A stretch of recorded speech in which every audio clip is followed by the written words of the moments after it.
Hola, ¿qué tal? ¿Cómo les va? Bienvenidos nuevamente aquí en vivo con todos ustedes en esto que hemos denominado controversias. Y más en este momento, controversias. Dígame que tema político no es controvertido. Bueno, señores, hubo elecciones y dicen que Argentina suele ser ese lugar en el mundo donde mueren las teorías y se reescriben los manuales. No siempre para bien ni por los mejores motivos. Esta victoria demoledora de Javier Milei sobre Massa, yo creo que marca un hito en varios sentidos. A ver, algunos. Milei es el primer libertario que llega a la presidencia por elección popular en el mundo. El primer libertario. Bien, algunos datos. Es el primer político argentino que en menos de 3 años pasó de ser un panelista de televisión y estar fuera de la actividad política a convertirse en jefe de Estado. Será el primer economista de profesión en alcanzar el Poder Ejecutivo Nacional. Datos. Y será el que llegue con la mayor cantidad de votos en términos porcentuales y también absolutos de los últimos 40 años de democracia. Inclusive cuando hablamos de votos, superó incluso a Raúl Alfonsín y a Cristina Kirchner con aquel 54%, ¿recuerdan? Y su famoso "vamos por todo". Bien. Trascendió a partir de las primeras declaraciones del ya presidente de la Nación electo, Javier Milei, que su plan de gobierno estaría compuesto por 7 puntos, donde algunos de ellos se describen, digamos, en términos generales, cuáles van a ser los lineamientos que seguirá su administración. Y es interesante tener un panorama de estos objetivos que se ha propuesto el nuevo gobierno. Sin embargo, creo que habrá que ver cuántos de ellos pueden llevarse a cabo en un 100% de sus expectativas, o por lo menos por lo que planteó el hoy ya electo presidente de la Nación, Javier Milei, en su momento. Y cuáles son solo deseos de reforma que estarían vinculadas a un proceso de depuración y debate y de ajuste de los planes iniciales. Digo esto porque, recordemos, en algún momento el Carlos Saúl Menem habría dicho: si yo le contaba a la gente qué era lo que iba a hacer, ¿quién me votaba? A diferencia de un Javier Milei que le contó a la gente todo lo que pensaba hacer y, bueno, la gente lo terminó votando, y de qué manera, con una diferencia de casi 12 puntos, 11 y pico, casi 12 puntos a nivel nacional, con una provincia de Buenos Aires donde dicen que la provincia de Buenos Aires es la madre de las batallas, con un predominio del PJ casi absoluto, donde un Javier Milei terminó contra un Massa solamente con 1,57 de diferencia. Ustedes saben que la Libertad Avanza, como sabemos, está en desventaja legislativa. ¿Qué significa esto? Que solo cuenta con el respaldo del PRO, algunos radicales y el acompañamiento de algunos gobernadores del sector peronista. Este punto es muy importante a la hora de tener en cuenta cuáles serían estas profundas reformas que promete Milei, dado que las mismas necesitan el consenso parlamentario, y de alguna manera eso implica fuertes negociaciones, inclusive con la bancada kirchnerista, hoy muy contrariada, por supuesto, por la pérdida abrumadora que tuvo Sergio Massa en las urnas. Y es precisamente por este motivo que cuando se repasemos de alguna manera con nuestros invitados estos 7 puntos del plan de gobierno de Milei, se deberá entender que la mayoría de ellos, la mayoría de estos 7 puntos, van a surgir de su paso por el Congreso, y allí no va a ser nada fácil la implementación. ¿Por qué? Porque hay que negociar. ¿Por qué? Porque la implementación de facto de cualquier medida sin la discusión y el debate en comisiones y luego en el recinto no sirve absolutamente de nada. Insistimos, con un predominio casi absoluto y con un récord de votos a nivel nacional. Esto que ocurre en el Parlamento argentino me parece que es muy bueno. Y digo porque, ya que tampoco es bueno que un presidente cuente con plenos poderes al punto de poder tomar decisiones sin consultas o solo circunscripto al partido gobernante, donde las manos acompañan cualquier iniciativa del Ejecutivo, como ha pasado en el último tiempo. Sin tamizar los proyectos y discutir sus alcances, tal como hizo el kirchnerismo durante los años que tuvo mandato y mayoría en las cámaras. Estamos hablando en la Cámara de Diputados y en la Cámara de Senadores. Bien, lo cierto es que Argentina necesita tiempo para restañar sus heridas, que realmente son muchas, y muy profundas, por cierto. Y hoy trataremos de analizar algunas de estas medidas y el porqué, con dos invitados de lujo.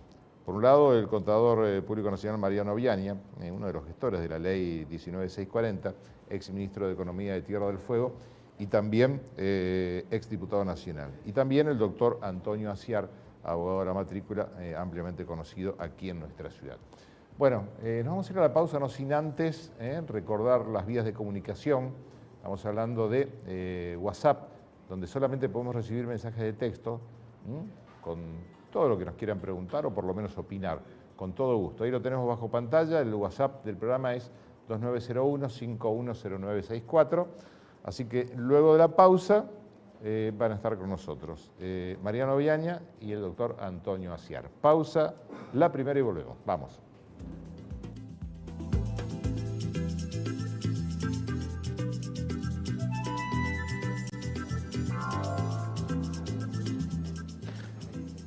Lo decíamos, volvimos y estamos aquí con dos amigos, la verdad que con mucho gusto en la mesa de controversias. Mariano Viania, quien no lo conoce, es uno de los gestores prácticamente de la ley 19640, ex diputado nacional, ex ministro de Economía y un amigo de muchos años. Y es un gusto tenerte. Lo más importante es que somos amigos. Sí, señor. Y también un amigo de hace también muchos años, que hemos pasado cosas juntos, el doctor Antonio Aciar. Antonio, bienvenido, gracias. Gracias a vos. Qué bueno, digo, a veces cuando uno, digamos, sale del ámbito político y este tipo de definiciones las toma con gente que proviene del ámbito privado, ¿sí? Más allá de que cada uno haya tenido lo suyo dentro del ámbito público.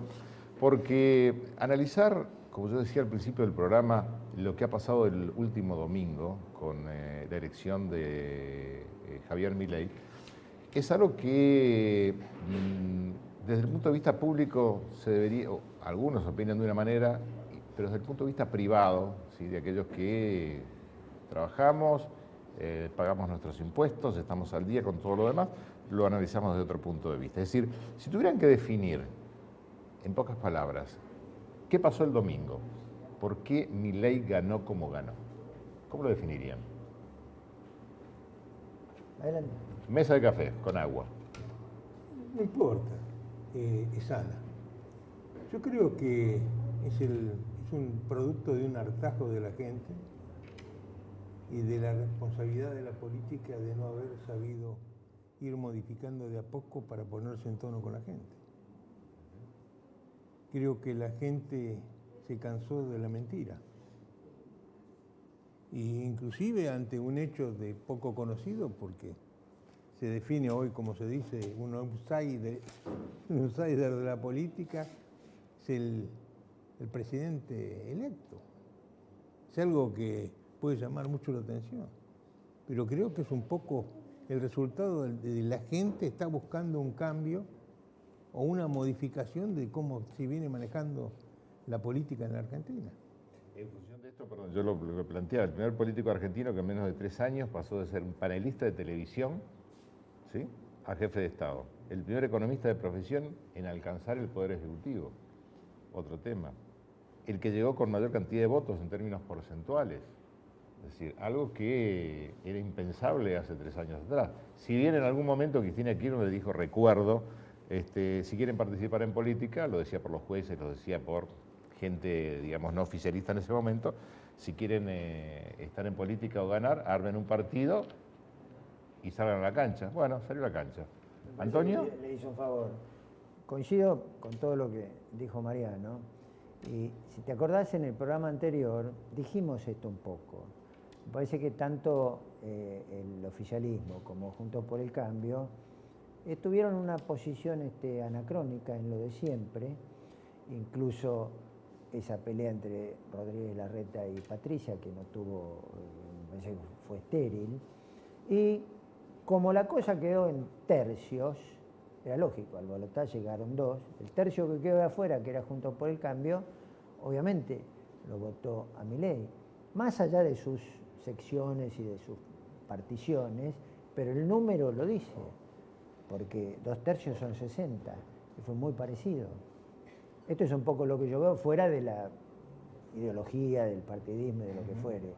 Que también incide en esto la cuestión de cómo trabajan las coaliciones, porque un poco en la coalición lo que se ve es que el partido político deja de tener esa hegemonía, esa decisión propia, y se hacen más individualistas los candidatos. Me parece que eso pasó. Milei acomodó muy bien eso, y creo que hasta incluso, no digo que le hicieron un favor, pero esta cuestión de tratar una elección como siempre se hizo, me parece que le favoreció a Milei, o sea, él acomodó muy bien todo esto, ¿no? Inclusive en algún momento se había planteado que en muchas de las listas que había organizado Milei, sobre todo en la provincia de Buenos Aires, habían sido de alguna manera impulsadas por el actual, hasta hoy, sector oficialista, para tratar de dividir a la oposición y así ganar la elección. Le salió por la culata el tiro. Yo creo que fundamentalmente todo fue avanzando de una manera que nadie esperaba. Pues yo creo que hasta el más optimista no esperaba un resultado como se dio. Ni el más optimista pensó que iba a haber una división en las provincias también tan importante. El resultado final del balotaje da 21 provincias con un resultado que no parece no posible. O sea, dentro de la ideología y de todo lo demás, yo creo que hay un nuevo posicionamiento de la política en Argentina. Hablando de provincias, ¿no? Yo me tomé el trabajo de recolectar algún punto de las distintas provincias. A ver, provincia de Buenos Aires, una provincia que históricamente ha sido peronista, se dice la provincia donde se realiza la madre de las batallas. El candidato Massa ganó por 1.53% en la provincia de Buenos Aires. En otras provincias, como Córdoba, Milei sacó el 74% contra un 25, casi 26% de Massa. Estamos hablando de un 48% de diferencia en una provincia como Córdoba. Mendoza, 42,45% de diferencia arriba.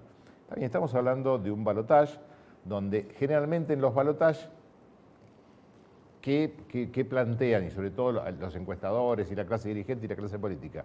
Que las diferencias pueden llegar a ser muy ínfimas, no como las que se dieron, ¿sí?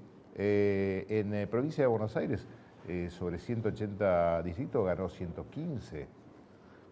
En Mendoza, en Santa Cruz, ganó por casi 16%. En Santa Fe, por más de 25%. Una provincia históricamente peronista. Por ahí, para tratar de explicar, me parece más sencillamente, yo pensaba el otro día, después de la elección y después de los números, ¿no? Triunfó el miedo a lo desconocido contra el miedo a lo ya conocido. Digo, ¿se entiende?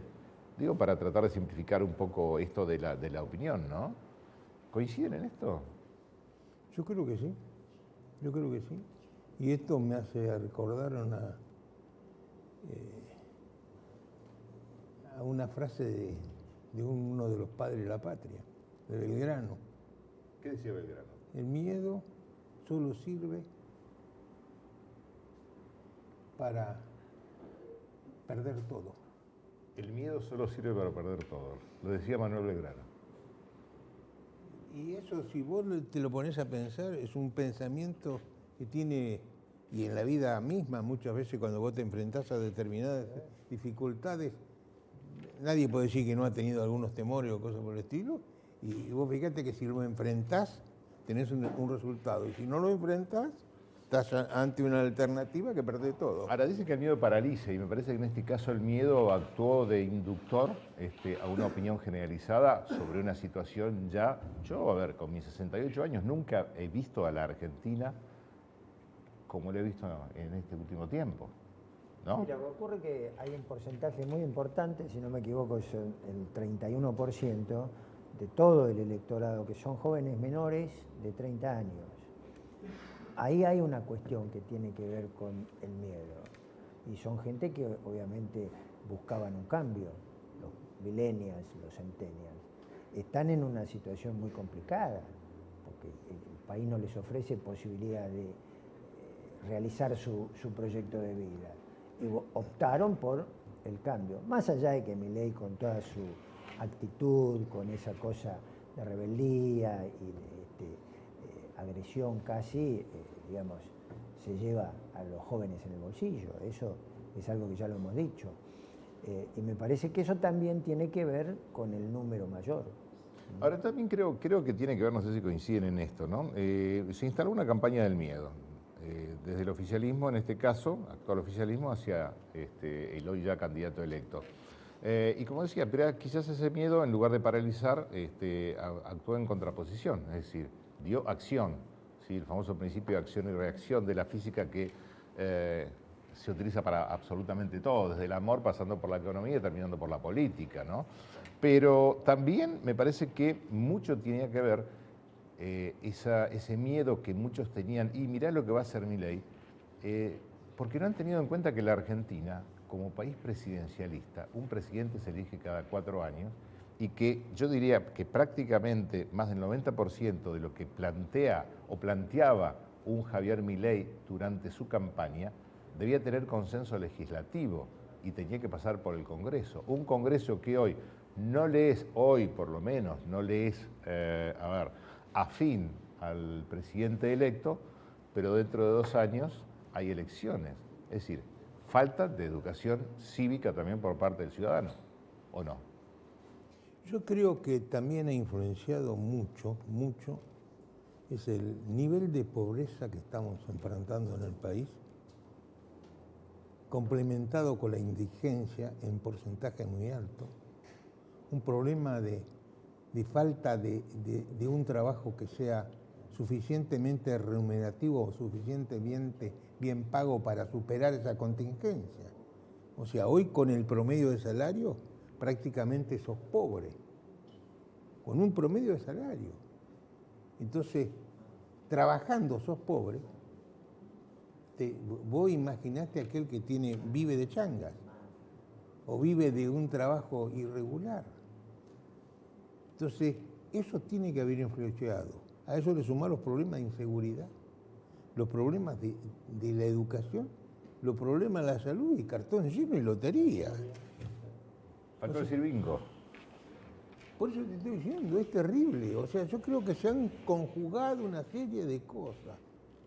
Y la gente está buscando ver cómo se resuelve. Está buscando una alternativa distinta que hasta hoy no le había dado resultado. Si nos ponemos a analizar los últimos años, vemos cómo va creciendo la pobreza de una manera desmesurada. Y cómo tenemos la suba del nivel de indigencia. Sí, perdón, ibas a decir algo. Se dio también una cuestión de esta función del ministro de Economía, como presidente y como candidato. Esto es muy extraño. Y además, lo que... Más en las condiciones que estaba el país. Remanido, que ya se dijo, el que hizo que la inflación se vaya a niveles inesperados, el que generó los niveles de pobreza, el que puso a la clase media casi al borde de la pobreza. Esto es inaudito. O sea, cómo un candidato con ese bagaje de puntos en contra puede llegar a ser exitoso. Me parece que eso también tiene que ver, que es un poco lo que decía Mariano. No se puede crear un país con semejante nivel de pobreza y de inflación y tratar de ganar la elección, por más oficialista que sea, porque el oficialismo siempre tiene unos puntitos más. ¿Y hasta dónde ustedes creen que influyó o influyeron los actos de corrupción o soy el dueño de la tribu, como ha pasado durante los últimos casi 4 años. ¿Hasta dónde creen que influyó esto en el ánimo de la gente, no? Es un poco la mentira de que hablaba Mariano. Todo eso es mentirle a la gente. Claro. Es la sumatoria. No es un hecho, es la sumatoria de hechos y consecuencias que te ha tocado vivir y enfrentar en el último tiempo. Y este es el resultado. Lo que vivimos, el resultado no es de un hecho aislado y puntual, es una sumatoria de consecuencias que se van adicionando. Ahora, la ciudadanía y fundamentalmente los sindicatos, que durante estos últimos años no digo hasta dónde defendieron honestamente, salvo honrosas excepciones, como uno dice, a sus afiliados, que no han hecho prácticamente absolutamente nada. Y ahora ya se están planteando salir a la calle, la izquierda se está planteando salir a la lucha. Un presidente electo con esta amplia mayoría, un pueblo no gobierna ni delibera sino a través de sus representantes, ¿se podrá entender que hay que darle tiempo también? Tiempo que no tenemos los argentinos, ¿no? Yo creo que tiempo no hay. Creo que los hechos se van a dar y vamos a ver cómo se resuelven.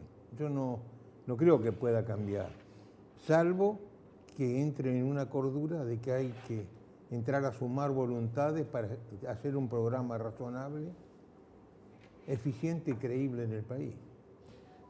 Nos tenemos que ir a una pausa. Perdón, me ibas a decir algo. En alguna medida lo adelantó el presidente electo. Es decir, esto va a ser rápido, no hay posibilidad de gradualismo acá.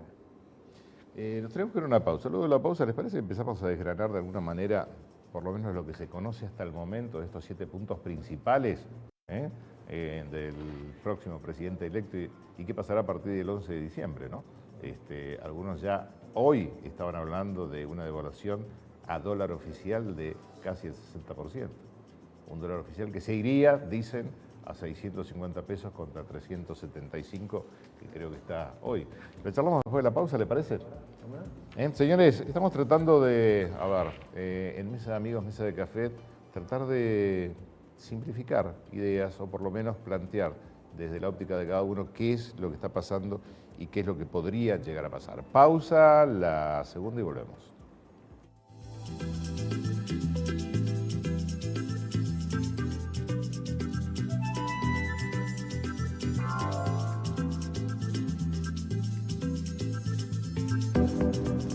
Seguimos, dijimos que íbamos a hablar sobre estos, en principio, 7 puntos del proyecto inicial ya del presidente electo Javier Milei.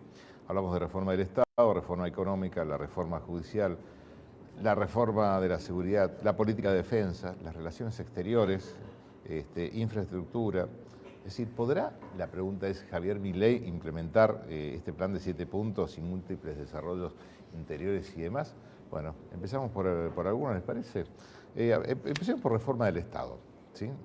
Se habla de una reforma del Estado sobre la cantidad de ministerios que hay hoy. Según el presidente electo, la reforma va a caer sobre la clase política, la clase dirigente. La pregunta es hasta dónde y de qué manera. Pero se habla de reforma del Estado. ¿Creen que se podrá hacer en tiempo y en forma? Yo creo que todo depende primeramente de un problema netamente financiero, que es la famosa acumulación de la LELIQ. Y yo creo que hay una prioridad a través de eso. Resolviendo eso se pueden empezar a resolver determinadas cosas y va a ir disminuyendo el sistema inflacionario, que tenemos una tendencia de los próximos 5 o 6 meses que no va a bajar mucho el nivel de inflación. Le explicamos a nuestros televidentes, es decir, la gente escucha el ELIX y la gente, Es un sistema de colocación de deudas que las hace el Banco Central, que normalmente se denomina déficit cuasi fiscal. Pero eso es para poder transformar dinero, liquidez, para poder hacer mayores gastos y usando efectivo. O sea, eso a su vez provoca la contrapartida, es la emisión monetaria. La emisión monetaria que a su vez provoca mayor inflación. Mayor inflación. Ni más ni menos. Entonces, partiendo de ahí, yo creo que la reforma, modificando en la situación de la ley, una reforma del Estado también es posible. Bueno, en su momento Menem también pretendió hacer una reforma del Estado. Es decir, el ministro que hizo todo el tema de reforma del Estado, Dromi, ¿no? El famoso plan Dromi. ¿Sí? Pero también estuvo luego en el plan de la recuperación de las empresas. De la recuperación de las O empresas. sea, con Menem hizo la famosa venta de las empresas y con el gobierno de Kirchner hizo la recuperación de las empresas. Sí, el mismo Dromi. Y ahora creo que anda dando vuelta por ahí de vuelta. Está dando vuelta Dromi, sí, de acuerdo a la información que tenemos, que hay consultas. Bueno, se dice que Dromi es uno de los principales profesionales en el tema, con la experiencia necesaria. Tiene mucha experiencia en el derecho administrativo. Eso Sí, sí. hay que reconocerlo, no.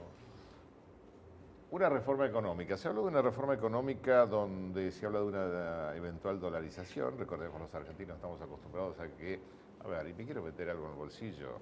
Si me meto dólares y tengo que hacer una operación, la voy a hacer en dólares. Si quiero ahorrar, aquel que puedo ahorrar en dólares porque yo recuerdo este gobierno tomó, el actual gobierno, comenzó con un dólar. No hablemos de dólar oficial porque el dólar oficial no existe, que es lo que hablábamos en el corte. Es decir, hablemos del dólar que uno puede comprar en la calle, en una cosa, donde sea.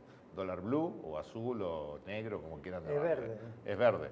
Pero bueno, sí, verde, pero empezó con un dólar a 64 mangos y hoy está a 1080.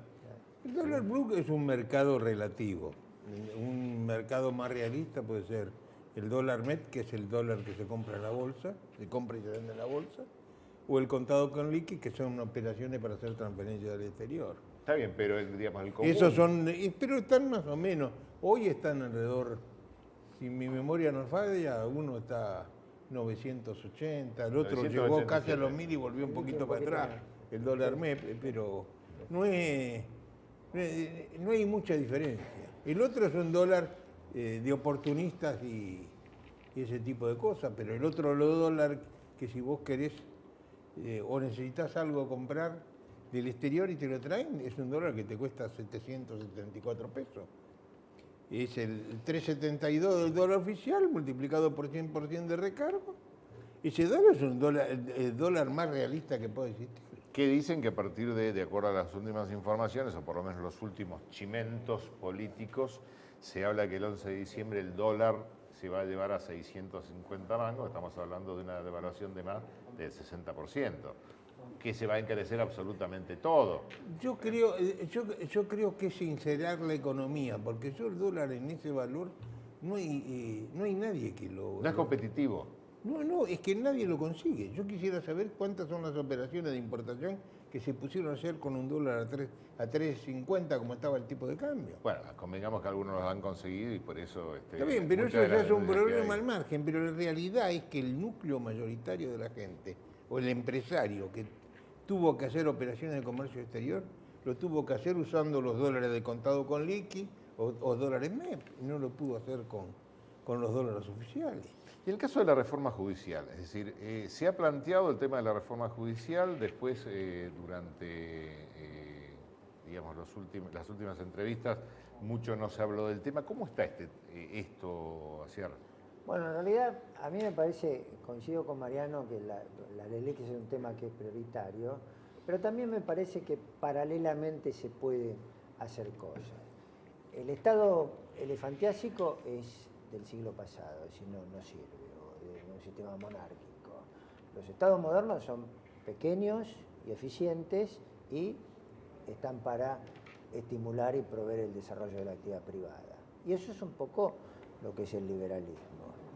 En ese sentido, mi ley plantea, en lo que tiene que ver con la reforma judicial, una cuestión muy, muy interesante, que es llevar hacia la independencia de la justicia. El Poder Judicial siempre fue dependiente del Poder Político. Hablamos de el presupuesto del Poder Judicial. Sí, y además una cuestión que tiene que ver con sistemas. Hay un punto especial en lo que es la reforma judicial, donde se plantea la instauración del sistema de juicio por jurados en todo el territorio nacional, así dice el plan de trabajo. Ciertamente esto es una cuestión que ya existe. Nosotros tenemos 10 provincias que hoy en día tienen juicio por jurados, con distintas alternativas, con matices, pero es algo muy interesante porque lleva a la participación de la gente y además también a prestigiar la justicia, que hoy en día está muy desprestigiada. No sé por qué. Sí, sabés por qué, todos sabemos por qué, pero me parece una cuestión sumamente viable, porque acá no hay necesidad de plata. Por eso digo que hay cosas que se pueden hacer paralelamente a la cuestión, digamos, acuciante, que es el tema del el dinero. Y eso tiene mucho sentido. Ahí hay un secretario, un ministro de Justicia, que es Mariano Cuñoli Barona, que será el nexo con el Poder Judicial, que me parece un profesional muy consistente, digamos, muy apto para esta tarea, que creo yo que es viable, porque incluso dentro del Poder Judicial hay todo una desprolijidad, digamos, una serie de cuestiones que llevaría mucho tiempo hablarlas, pero que no son difíciles de ponerlas en su lugar. Sencillamente hace falta un poco de actitud ordenatoria, de tener un poco de visión. Y esto, te vuelvo a decir, no requiere dinero. Sí requiere voluntades, requiere actitud. Y además el Poder Judicial, en general, cuando se alinea, enseguida da respuestas. Y hoy en día es necesario eso, porque tenemos un Poder Judicial muy descreído por la sociedad. Y convengamos que cada vez que hay cambio de gobierno, el Poder Judicial termina, digamos, alineándose de alguna manera, parte de ese Poder Judicial, con las nuevas expectativas políticas que hay dentro. Bueno, esto es contrario a la independencia que debe hacer, o lo que la Constitución plantea o provee, digamos, ese reparto de poderes. Pero es parte de la realidad. Sin duda, sin duda. Eso es una parte de la realidad que está dentro del plan de gobierno como cuestión a cambiar. Desde lo personal lo he conocido. Hay un anexo que no hay que olvidar, que es muy importante para mí en lo que se refiere a materia judicial. Dentro de la ley todo, fuera de la ley nada. Así es. Esto es una cosa muy importante para la seguridad jurídica de los actos que tienen que ver con la vida cotidiana. Sin duda. Sí, porque últimamente digo, a ver, lo dijiste bien, dentro de la ley todo, fuera de la ley nada, parece que eso, y asociado a una cuestión ideológica de derechos humanos de este último gobierno, o de estos últimos gobiernos, fundamentalmente de origen kirchnerista, justicialista y demás, se ha visto que parece que los derechos humanos son exclusivamente para unos y no para otros, ¿no? Y ahora nos vamos a meter en el ámbito seguridad también, cosa que uno de los mayores flagelos que tiene el país, el tema seguridad, y donde cada uno hace absolutamente lo que quiere en este país. Y parece que en muchos casos la justicia mira para otro lado. Algunos decían como los tres pingüinos del escudo de Tierra del Fuego. Cada uno mira para un lado diferente, ¿no? Sí, sí. Y otros hablan de la puerta giratoria. Puertas giratorias, sí. No, pero todo esto tiene que ver con la máxima que menciona Mariano. Dentro de la ley todo. Si esto es así, todo se encamina y todo se ordena. Pero para eso hay que tener una justicia independiente. No como, lo decís, cada vez que sume un nuevo gobierno, todo el mundo va atrás del nuevo gobierno.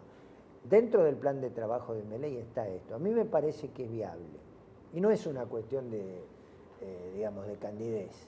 Es decir, conozco cómo funciona el sistema judicial y me parece que esto es posible, y es posible incluso rápidamente, no se requiere mucho tiempo. Tiene que haber un muy buen diálogo entre el Poder Ejecutivo y el Poder Judicial. Cambio de códigos, estamos hablando de código penal, código civil, código comercial, para poder llevar una justicia no solamente con independencia, sino con mayor celeridad. Bueno, tenemos un Código Civil relativamente nuevo, que funciona desde fines del año 2015, y en lo que tiene que ver con materia penal sí, aparentemente habría una serie de reformas que hacer, pero esto no complica la cuestión del ordenamiento del Poder Judicial, como decíamos antes. Es algo que deberá hacerse, es tarea legislativa, y tiene que ver justamente con la cuestión de la independencia. Recién mencionabas dentro de la ley todo, fuera de la ley nada. otro de los ítems cuando se habla de reforma de seguridad, donde proponen abandonar de alguna manera prácticas abolicionistas y zafaronianas, dicen algunos, por la ecuación del que las hace las paga. Lo dijo claramente. Y yo creo que también eso es uno de los grandes motivadores de esta gran diferencia de votos, de esto de lo personal opino así, ¿no? Que ha tenido ya presidente electo. La pregunta es, ¿lo ven posible? Yo creo que si todos aportamos un granito de arena, puede cumplirse eso, porque todos lo estamos deseando.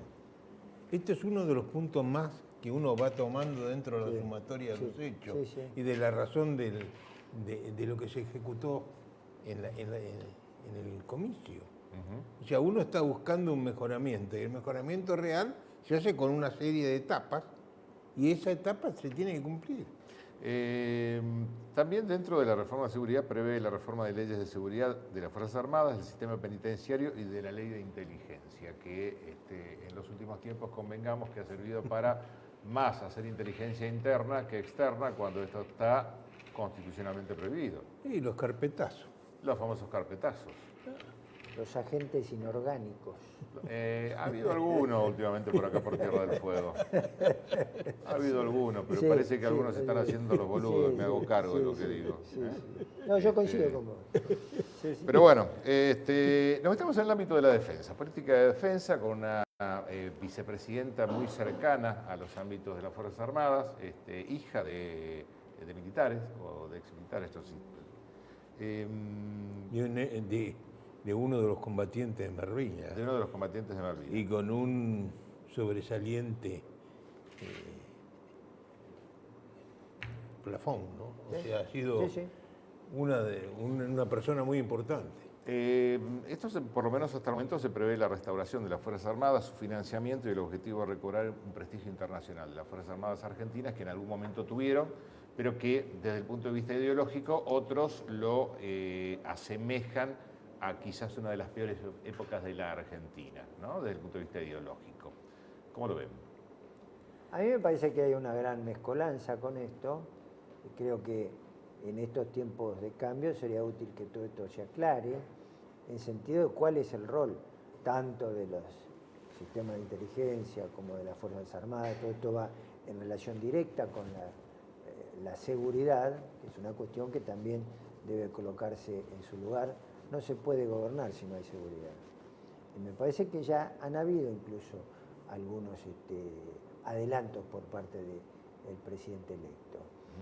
Es muy probable que haya algún tipo de reacciones por todos aquellos que han estado en la idea del populismo, pero me parece que, un poco como decía Mariano recién, en esta ocasión la sociedad acompaña.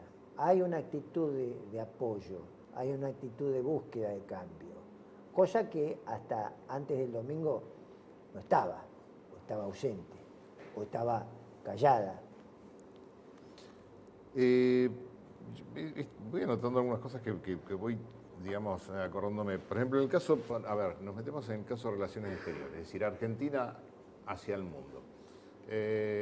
Dos claros ejemplos de lo que ha sido el actual gobierno con su política exterior y el anterior gobierno con su política exterior, que también por una cuestión de ideologización, algunos migraron hacia Oriente y otros hacia Occidente, ¿no? En este caso, Milei propone una vuelta de 180 grados a la política internacional, la defensa de la democracia, la alineación con los países democráticos del mundo, y acá me recuerda a Venezuela, entre otros, y el nombramiento de personal de carrera diplomática, donde en los últimos años, si mal no recuerdo, se nombraban muchos embajadores políticos y no de carrera, cuando convengamos que la diplomacia es un arte. Es una profesión, sí, sí, por supuesto que sí.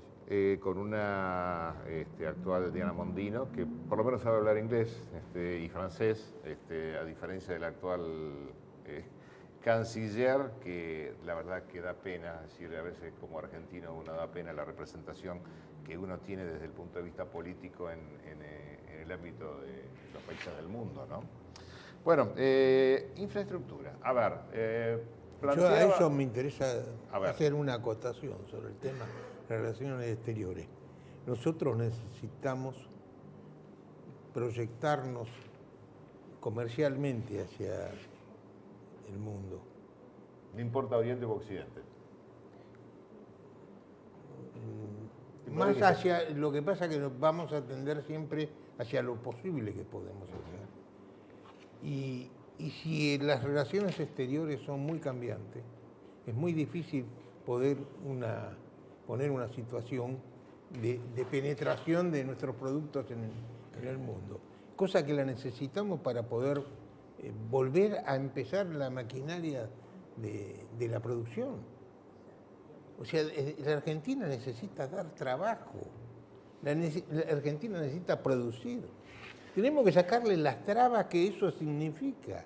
O sea, tuvimos años de bonanza, con suerte, y tuvimos el último tiempo la sequía que nos sacó recursos de una manera importante.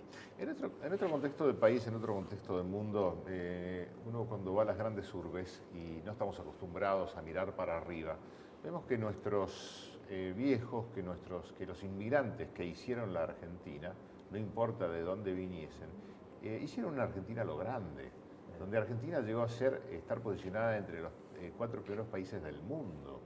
Y hoy estamos donde estamos. Entonces, a ver, todo esto ha llevado a lo largo del tiempo y de los años al desgano, a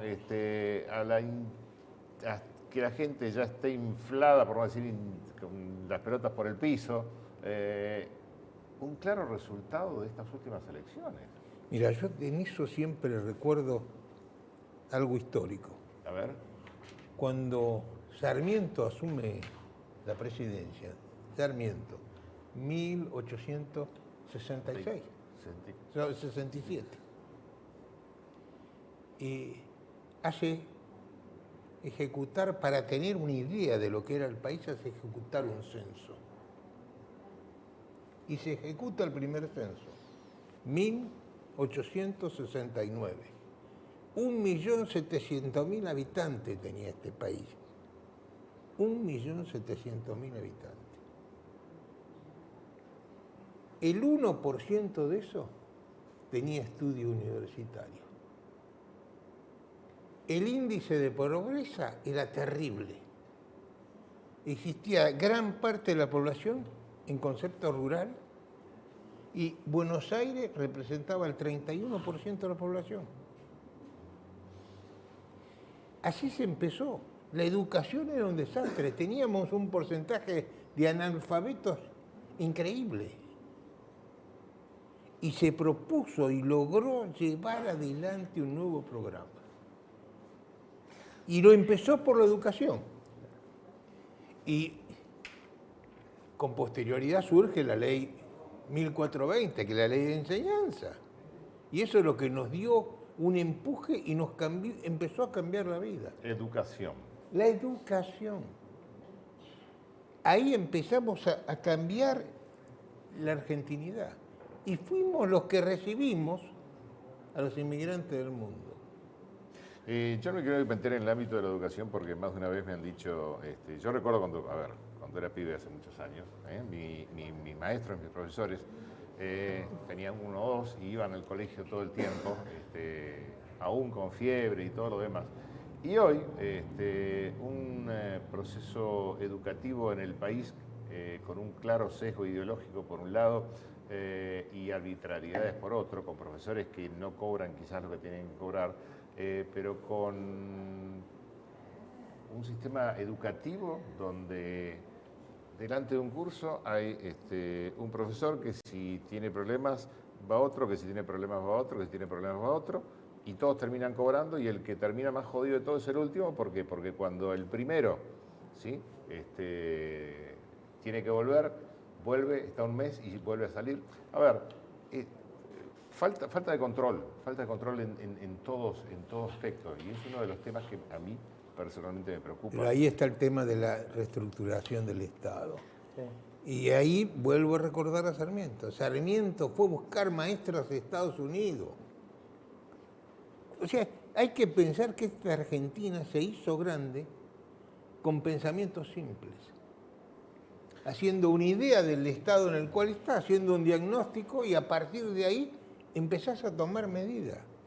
Nos metemos en el ámbito de infraestructura. Sí, perdón. Del ámbito de infraestructura, por los minutos que nos quedan. ¿Sí? Bueno.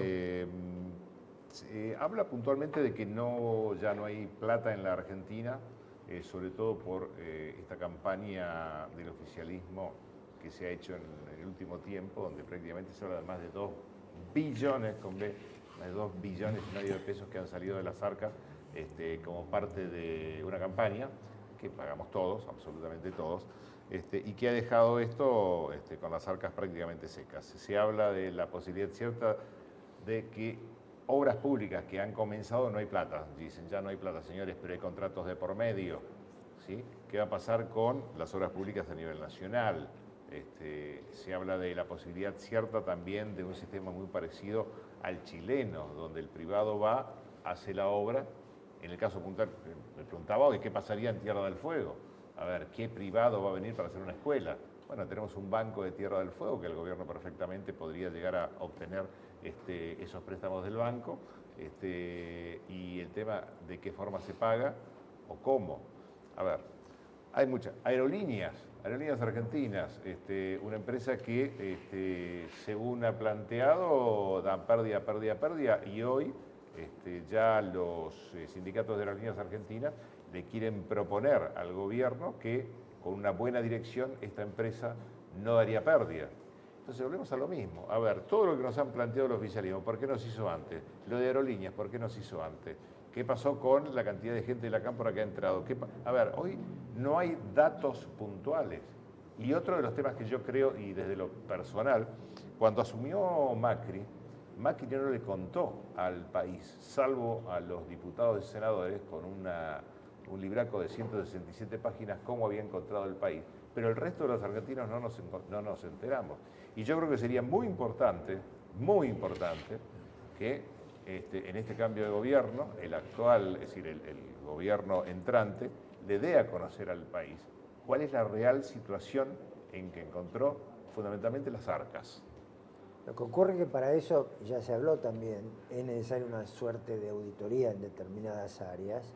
Esto tiene que ver con cómo se vaya dando la transición. Control. Sí, Control. sí. No, pero además control auditar, o sea, hacerse de datos que en general no están. Hay visto una cierta desprolijidad en determinadas áreas, no es en todo, pero eso también tiene que ver con la reforma del Estado. Y me parece que sí, que como presidente que ingresa debe tener el conocimiento preciso de cuáles son las situaciones en cada área. ¿Qué le podríamos...? Nos quedan 2 minutos solamente del programa, pero digo, todavía un presidente electo que el 10 de diciembre va a jurar, un 11 de diciembre donde seguramente vamos a encontrar muchas novedades. Y la pregunta es, ¿hasta dónde los argentinos somos capaces de bancar? ¿Sí? Sobre todo estamos hablando del 100% de los argentinos, porque si un 57% lo eligió, ¿qué pasa con el resto? Y fundamentalmente desde el punto de vista ideológico. ¿Y qué pasa con los sindicatos que hoy ya quieren salir a la calle? ¿Y qué pasa con la izquierda que habla ya de la lucha en las calles y demás? Digo, ¿no entendemos que dignamente se ha elegido, mal o bien, el pueblo se ha pronunciado y que ese pronunciamiento debe ser respetado? Si no, no vamos a cambiar más en la Argentina. Opinión, 30 segundos y nos tenemos que ir. Yo creo que la disparidad de criterios o de opiniones van a existir siempre. Ajá. El problema es que estamos en una encrucijada. Y si no somos capaces de poner nuestro grano de arena para aprobar una circunstancia distinta que hemos vivido hasta hoy, para ver si esa tiene éxito o puede tener un mejoramiento, como argentinos estamos equivocados. Y si se hizo todo este esfuerzo, si hay una idea de un cambio y ese cambio no somos capaces de aguantarlo. Estamos al horno con papas. Yo soy Antonio, optimista, no soy cándido, soy optimista, porque vuelvo a lo de antes. Veo que, en mi parecer, ¿no?, la sociedad tiene una actitud distinta ahora, porque ocurrió un cambio que era esperado, tal vez no se declamaba, pero se estaba esperando un cambio, porque aunque no nos guste, era muy difícil proyectar que así se podía seguir 4 años más. Y creo que sí, creo que es viable. Obviamente va a haber algún tipo de oposiciones o de resistencia, que es un poco lo que están planteando los gremios, pero si la sociedad acompaña, me parece que todo eso se encamina. Les quiero agradecer a ambos. Es un gusto tenerlos. Vamos a seguir dialogando, porque me parece que hace falta diálogo, mucho diálogo. Gracias a ambos. Gracias a vos. No, gracias a vos. Señores, nos estamos yendo, porque ya nos echan, me han hecho así que esperemos que a los argentinos no nos hagan así, sino pum para arriba. Señores, si Dios quiere, hasta el próximo miércoles en esto que hemos denominado Controversias. Chau, que lo pasen bien.